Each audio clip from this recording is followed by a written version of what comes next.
Hello, War of the Visions fans. I'm Jackie Fox, and this week I have managed to luck into having a good combination of both a high bonus unit. I don't have any of the high bonus vision cards, but I do have some selections from the lower picks, so I'm working with a total bonus of 225% here, which is pretty impactful.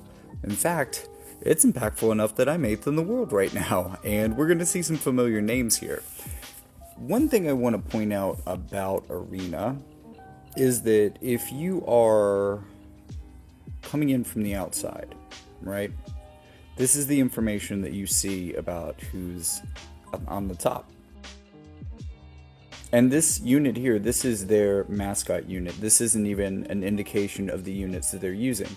This team, I don't think, is using Summer Glaciella, and I'm pretty sure this team is not using Veritas the Bolt, etc.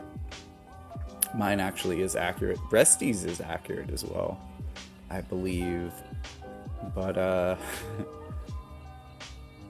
so in order to get information on how the best players in the world play their teams, you gotta be here. So let's look at number one right now. This is going to be the three biggest and baddest offensive powerhouses in the game. This is just all-out offense, and I think that this is something that would also work well in Guild Battle offense. Usually these offensive teams work pretty well.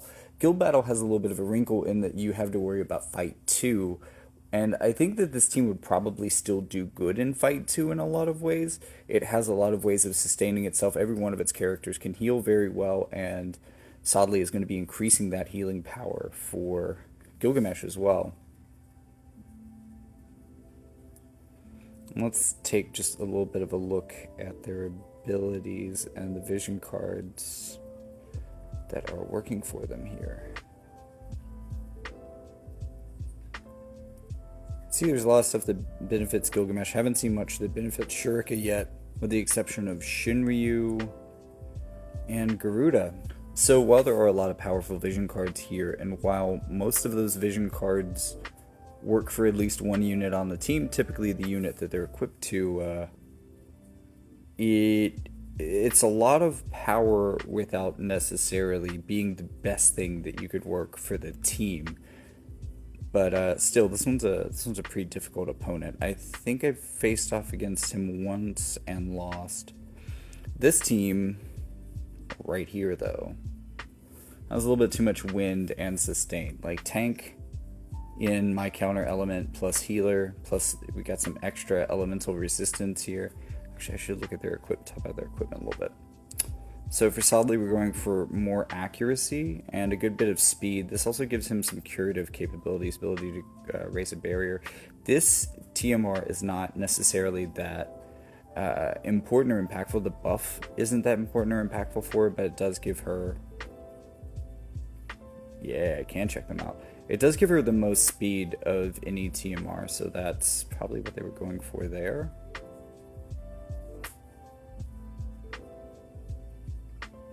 I can't see if they have the buffs on, though. And then here's Gilgamesh. He's getting more AoE resistance, penetration from his Esper. Lots of agility, lots of power. Just over 2k magic. Looking at MRD here. So this is going to be using Duran as their bonus unit. Attack and defense power. Re-raise is going to... accuracy's okay here. Even with the Alexandrite ring stacked with bells. Those are both very accurate items. We're getting a lot of power from Bahamut as well. We're very high power on this character. Bonus cards are here as well.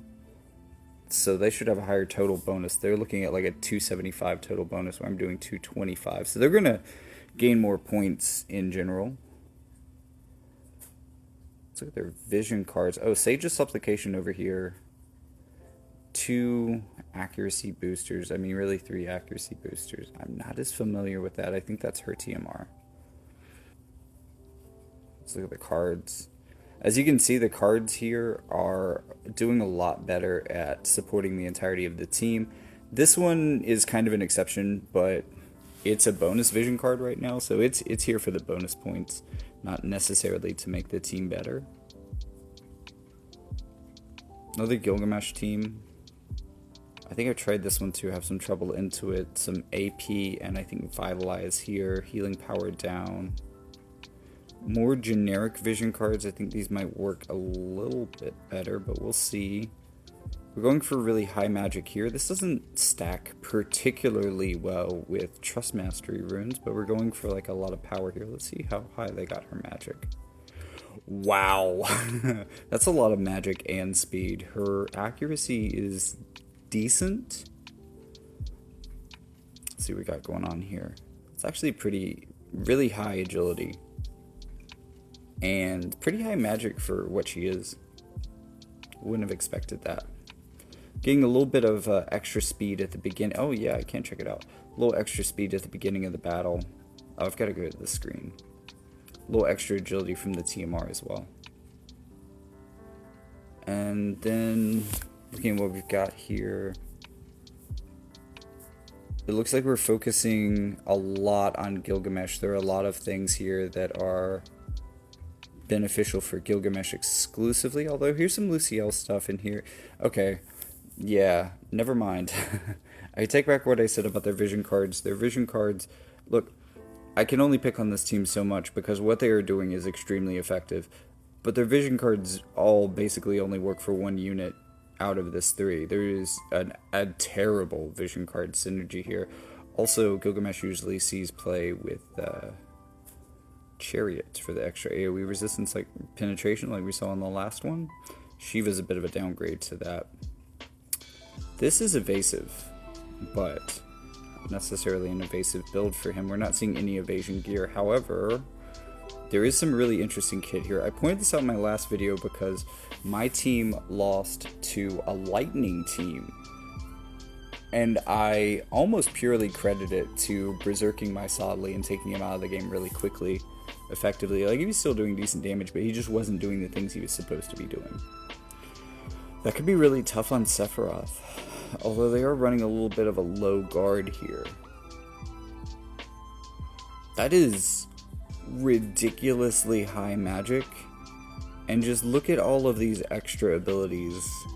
Okay, that's her evocation LB from the vision card, I believe. Where does that come from? Is that TMR? What were you? Oh, evocation. So many extra abilities because of that vision card, but yeah, that's a lot of magic for her. She isn't really gonna slap with it, but ooh, speaking of lots of magic, so we probably have really good fire magic vision cards. I expect this to have a much easier synergy that includes everyone because we're talking about older fire vision cards. Journey of the Groms though does work for all 3 of these characters just by being a job card. Summer Getaway is okay, but it is giving her that extra skill, which I think is really helpful for Summer Resnick, even if it doesn't include Flame Emperor. Seeker of Power is really important for the Flame Emperor as well. Silver Memories. This is more of a magic-based card, so I'm not as mad that it doesn't hit Sephiroth. There was a little bit of a drop-off in there, but I would say the vision cards are pretty effective for this team. And some of those exceptions made here, Seeker of Power, for instance, maybe Journey of the Groms as well. Both of those cards fit in pretty well, and they're really here to be bonuses. So the fact that they kind of fit well is only a little extra benefit. Looking at this team, looks like we're going for a lot of speed on Sephiroth. 122 agility is pretty good. I've seen higher, but that's pretty good. Not going for evasion on this one again. He's kind of... well, no, he's not... yeah. He's got okay attacking power. It's actually kind of weird that he's not more evasive. I mean, I guess he's lucky and very fast, so... those are the things that it does, but that is usually seen as an evasion support card. Seeing a lot of our bonus feces here. Again, a lot of magic on this girl. It's kind of sad that she can't do anything offensively with it, but she does a lot with it in terms of her magic. This is not the greatest TMR for him. They're using it here for speed. Might even have the ability turned off maybe AP cost reduction could be important for him, but I highly doubt it. Also, it's really funny for me that they're running Galmia Coat here.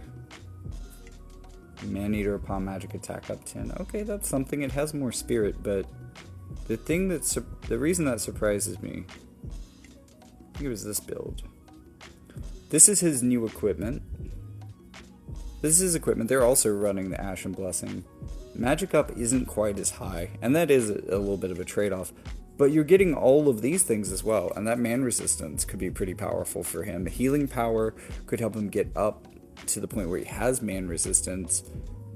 For him, this could be similar. This could technically be very similar to the Maximilian. No, I did look at all of those. Okay, let's look at the vision cards. Multi of Darkest Night. Ooh, Trials of Mana only fits for Summer Resnick. That's a bonus vision card though, but... Oh, Keepers of the Crystal. Again, Silver Memories here for a bonus vision card, I believe. And it's more magic oriented. So it's okay that those don't fit. Some of the Journey of the Groms, though, does fit pretty well here. Looking at number 6, Mindshade. We've got a magic offensive team. I definitely want to avoid this one like the plague, too. I'm still okay with not pulling for Angela. There wasn't really any good cause for me to pull for her for myself, for my own personal reasons, but her ability to remove HP restore is really clutch against my team, and that in combination with Shurika is just going to shut me down. That's terrible of a matchup for me. And then they've got a healer for sustaining it. Actually, wait, I didn't fully look at that team though. Okay. So we're going for bonus magic damage with the accessory here. Don't remember what this does. Man resistance, wow. Critical evasion rate, raises zone magic. That's pretty strong. She doesn't have the highest magic though, especially compared to ones that we've seen. Pretty high dexterity, decent accuracy. Wait, hold on. Mindshade. Oh. Oh, I saw level 1. Okay. You did level up the LB. Good. That's a lower magic stat than I was expecting. Good accuracy though, similar to Shurika. Neither one of them are really being pushed super hard for accuracy by this build, it seems. Again, lower magic than we've seen. I think this is because, in part that's because this team isn't running Silver Memories. That's really been ramping the fire magic on the teams we've looked at so far. Metacane. So this is a light team. I have an okay matchup into them, but it's not a consistent one. It's a team that can give me some trouble. So first, Save the Queen is going to give physical damage reduction, at least early on. So this is going to make him durable to physical. He's already pretty durable to magic. It's also going to give him the AP cost rate down, which could be cool for him. Not very accurate, but he is very fast. And that is so far biggest attack stat I've seen. And pretty healthy HP. This boy's fairly thick. Fina. Nothing about those stats particularly impress me. There is really nothing in there to write home about. This is a pretty good buff for her. Sacred Grove's Blessing. Oh, no, wait. This is the one that came with Lotus Mage Fina. I'm sorry, I'm confusing it with their TMR weapon.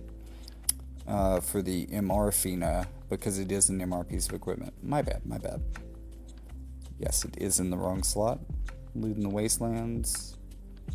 What is this? I don't recognize this. Oh, this is Snaky Boy. Got you. And then Lilith. That is actually a really impressive attack stat. Not only for Lilith, but for anyone. This is really high. This is one of the reasons why this team gives me trouble. She also adds a lot of defensive kit for them. But I don't think this is necessarily off of her power alone. I think what we're really seeing is a very powerful set of attack vision cards. Advent Children, that 60% attack up. I bet they have another one in the sub slot. Between Despair and Hope is a bonus vision card, so that's why they're running it, even though it only really supports Lilith. Oh, Resisting Despair is good for this combo. Flash of Intuition.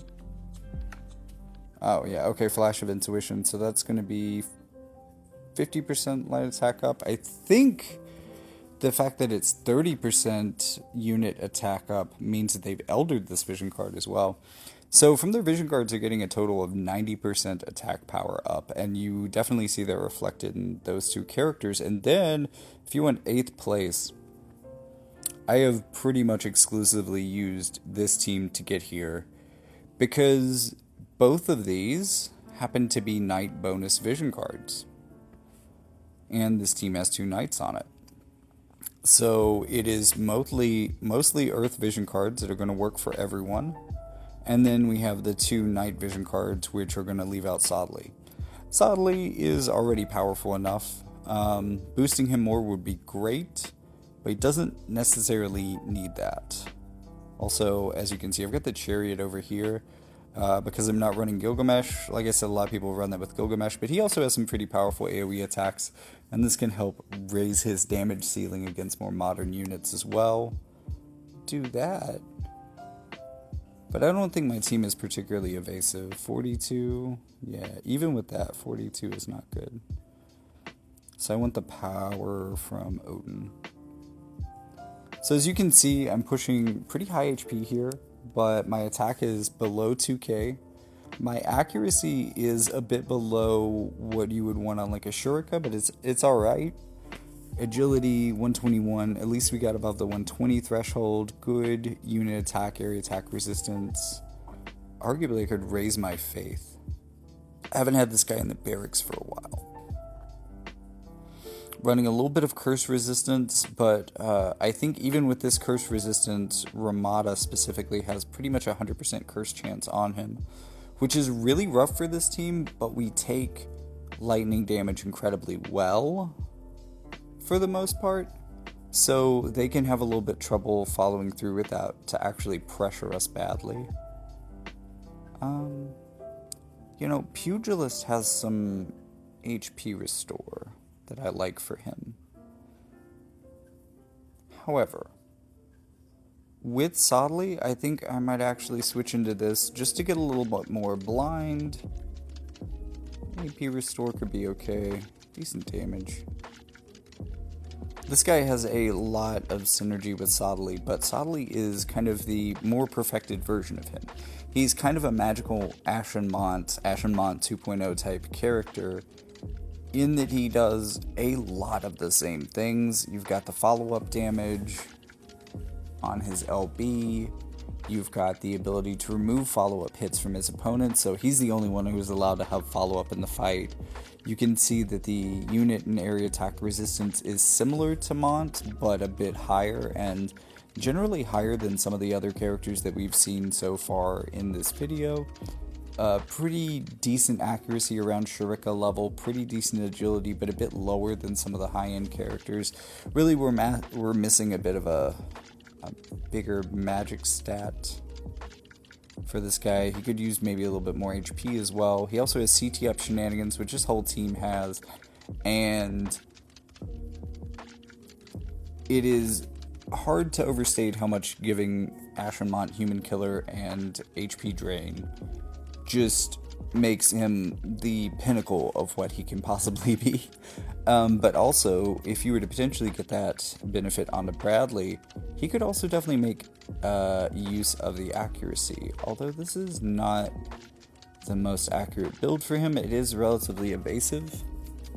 It's also not necessarily the fastest or the most thick, but Bradley is what he is, basically.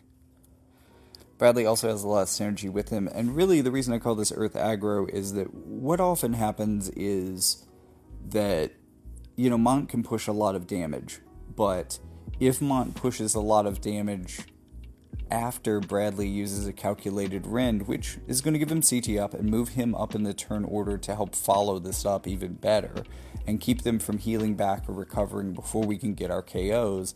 Ashenmont's going to come in there, and he's going to take that to a 2-3 chain maybe, and then he's going to do his follow-up damage afterwards. Sodley is going to be able to do the same thing, so either of these characters really, really loves Bradley to set up chains for them, and Bradley is a defense penetrator, and his damage is going to largely be very consistent, and sometimes it can be shocking how much a well-timed and well-aimed calculated rend can absolutely destroy an opposing team that actually had pretty decent defenses to it.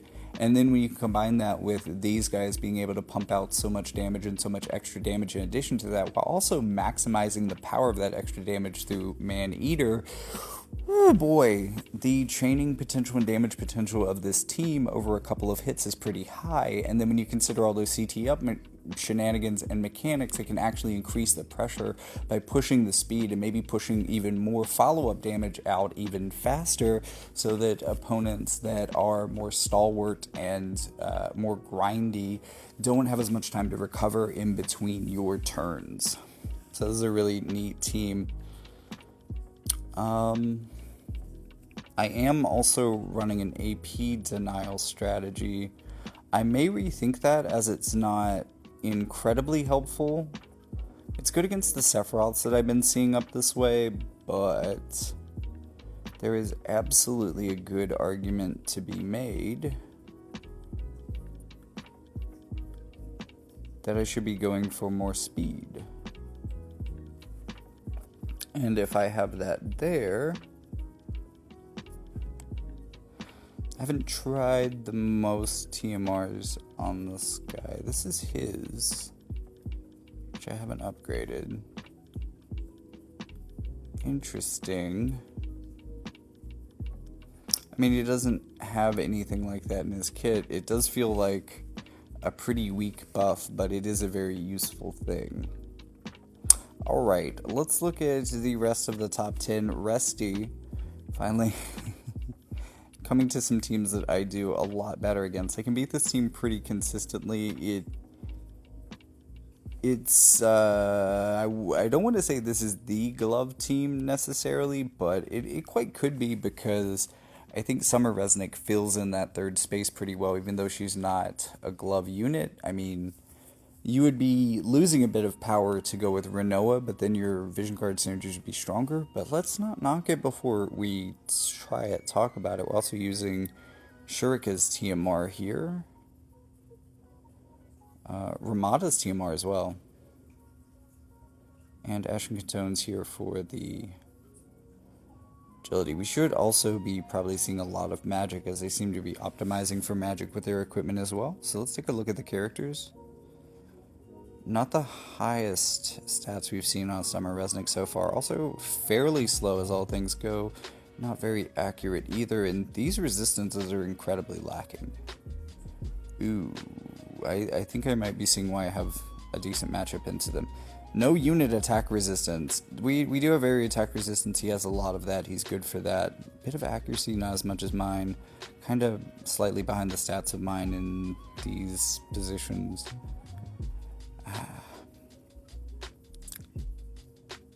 And then this could definitely be higher, but he is a very strong character even without it. He's fairly accurate, but he has a lot of guaranteed hit. Doesn't necessarily have to rely on that. He does have unit attack resistance and is relatively fast, but the luck and dexterity aren't all that high either. Again, guaranteed hit means he doesn't need that as badly. Also, like, why does an all magic team have this TMR? I don't understand. Use another TMR, please. These guys don't need AP auto restore. Are you kidding me? Okay. Journey to the Groms is a bonus VC, but it fits really well for this team. We've seen it before. It fits well for a number of these teams.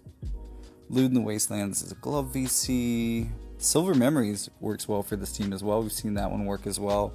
Also bonus vision card. Funny how the bonus vision cards are the best for this, and then it's two bonus vision cards. Summer Getaway. Of course, that gives her her extra skills, so that's basically required. And then you can tell that they put the rest of their focus into equipping with glove-based vision cards. And then our last stop. And then our last stop on this wonderful journey, Yershja. This is his sword, right? Yeah. They're all wearing signature equipment. So let's look at Shurika, very high magic. She's not one for HP, but that's kind of low. She could also be a little bit faster, but this is a decent build. Not the most accurate. Usually I see her in the 80s, even when you're not running a lot of other stuff to boost her accuracy, and they're going more for damage than accuracy with their accessory choices here.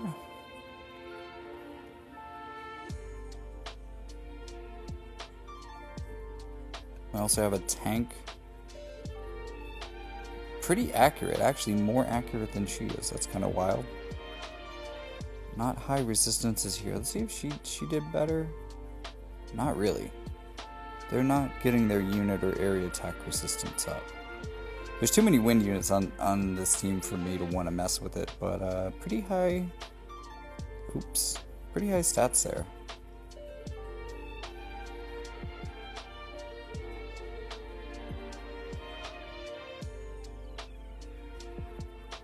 Yeah, I'd say that's generally pretty good. Just curious. Not a lot of slash resistance. That's kind of his gimmick, but ooh, yeah, that's why my team would have some issues with him, for sure. And then Resnick, pretty high magic. HP's about where you see it. She's not super fast. Yeah. Kind of mediocre, but the team composition is pretty good. See how the vision cards fit it. So that one's only going to work for Wind. That one's only going to work for Shurika. Trials of Mana works for this whole team. That's nice. Between Hope and Despair, that's a bonus card, but that's it's only going to be for Duran. Summer Getaway to give Summer Resnick her thing, and this is a really good. This may be one of the best cards in the game in modern play, even though it's one of the older ones. I think this was from early year 2. It's just a must-have on a lot of these mixed comps, and that's the top 10. Oh, I did want to mention though there are some more famous or infamous players in here. I want to talk about their teams before I leave, just to check those out. So we've got the same kind of glove and healer team here from JB79, another YouTube content creator in this space. Looking at Sadly, more magic than mine. Similar accuracy, about as fast, about as durable. A lot of slash resistance. Also, he saw fit to really go double down on the curse resistance. I think 75, as I said before, is kind of all you need, but... And especially with, like, Summer Resnick, though. With her aura, do you even need 75? Is a good question. Almost at 2k magic. I've only seen her cross that threshold, I think, once in this video. Decent resistances here. I know Sadly has a huge head start in area attack resistance, so his got huge. And then, yeah, big magic stat. Pretty big HP and wow, just amazing speed. Decent spread here, but definitely not built for it the way that Sadly is. And that's okay. Pretty good slash resistance too. Decent magic resistance as well. And curse resistance here. Curse, Berserk. A lot of resistances here, actually. Looking at the vision cards. Loot in the Wastelands is a good glove VC, but that's going to leave out their healer. And, like, the thing with supports is, a lot of what supports do, I talked about this with Veritas of the Bolt, you can leave out your supports in terms of, like, powering them up with vision cards and stuff a little bit more than other characters, because the things that they're going to do aren't necessarily as reliant on their stats. So you don't have to worry about them having always the highest stats or the highest, even the highest like resistances and stuff, because they're also not necessarily meant to be frontline units. So this is perfectly okay. Silver Memories works for them all, really raises that magic up a lot. Summer Getaway, even though it hasn't fit in very well on basically any team that we've seen it on so far, it giving Summer Resnick that extra ability is worth running it. At least that's the impression I would get from all this. And then yeah, just glove cards from there. So again, you don't really have to have your cards necessarily support Summer Resnick. The thing you really want to support her with is her magic stat. And Silver Memories accomplishes that. Also getting her that extra buff in there. You can afford to run your other 4 vision cards as glove VCs and just kind of leave her out of it. These two, I say, like this build right here, this covers her bases to the point where she doesn't have to be involved in some of this other stuff. And then hanging just a little bit behind, ReadyPlrWill.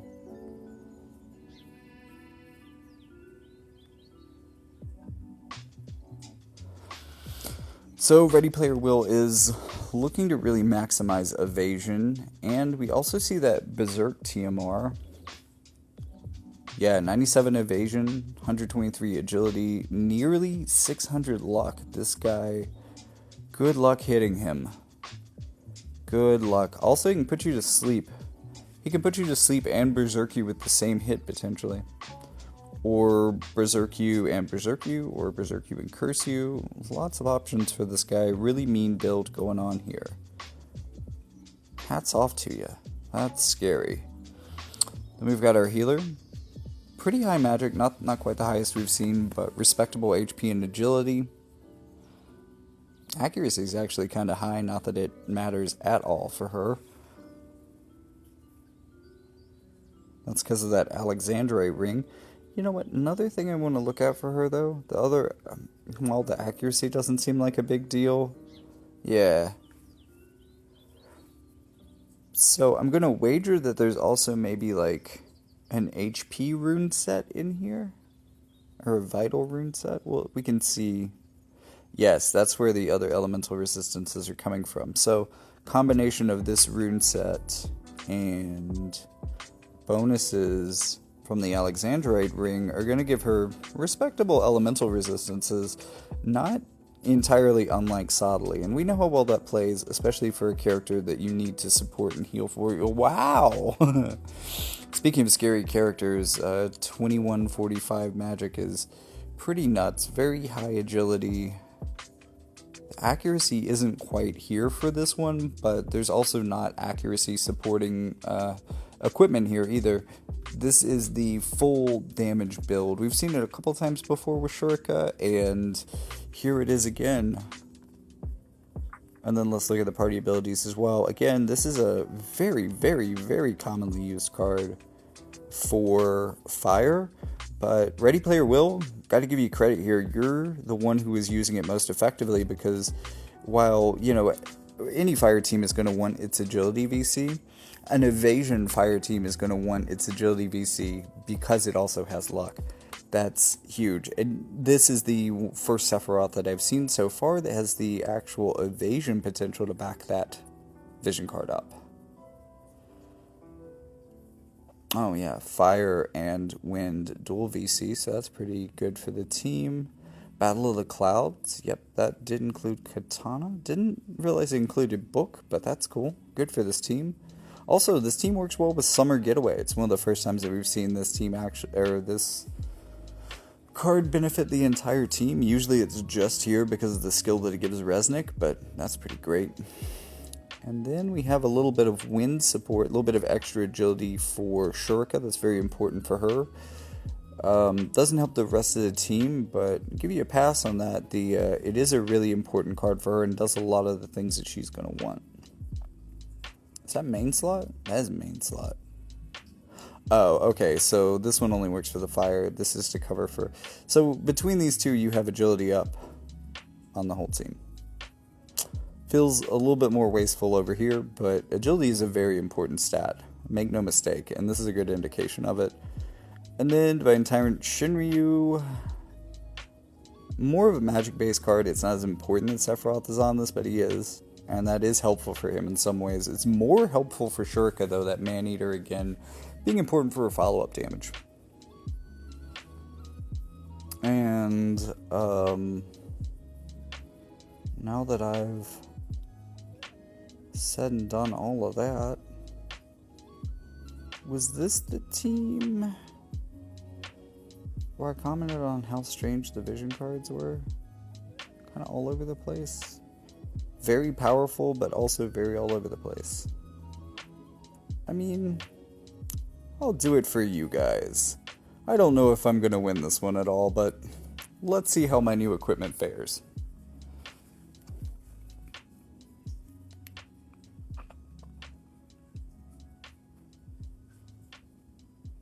Okay, so it's a little bit troubling that Sadly's getting away from us. This is one of the problems of... I mean, I played on this map a lot. I keep having compositions that really like to run off to the side. I never know how I feel about it. I usually like it when they go more up the middle, like Mont is doing. And I really want Sadly to keep up because of that AoE aura. Especially with opposing Sadly and Gilgamesh coming in close.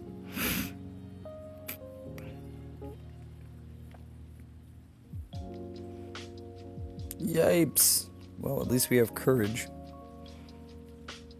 Oh. Well, we did get the LB off. Hopefully we can follow that chaining up for... Damn. Okay, well... I didn't expect them to be down a character first, but here we are. Can he heal us up? Oh, that's not his AoE healing skill, but he is drawing hate. And he did hold off Shurika's damage. I shouldn't have spoke so soon. That follow-up hit hurt. But here we are. I really didn't think Bradley was going to get the opportunity to swing again, but now he's got CT up. He might get another hit. What? Did that just happen? Did we? Whoa! Okay, I did not realize until I nerded out about that build that I could beat that, but holy crap, we just beat the #1 team in the world. Ah, yes! Okay. Well, with that under our belt for the day, I want to say thank you so much for tuning in. I'm Jackie Fox, and if you liked this look into the top tier meta, then be sure to like and subscribe. Also, ring the bell just so I don't drop a Fox bomb and get one of my videos shadow banned so that you don't see it. Clicking the bell will make sure that you see all of my content as soon as it comes out, delivered straight to your feed or notifications or something. I don't know. YouTube is sometimes a bit mysterious, but it'll definitely help you see my content. If you want to see more of my content outside of War of the Visions, you can also click the link in the description, which is also going to lead you to a series of books that I've written in a couple of genres. I talk about them a lot in the outros, so I'll lay off it here a bit, but there are also ways to donate to the channel that you can find there as well. And with all that being said, thank you so much for watching. Strive to be the best that you can be. That's one takeaway from this. But, you know, with all that being said, I'll see you in the next one.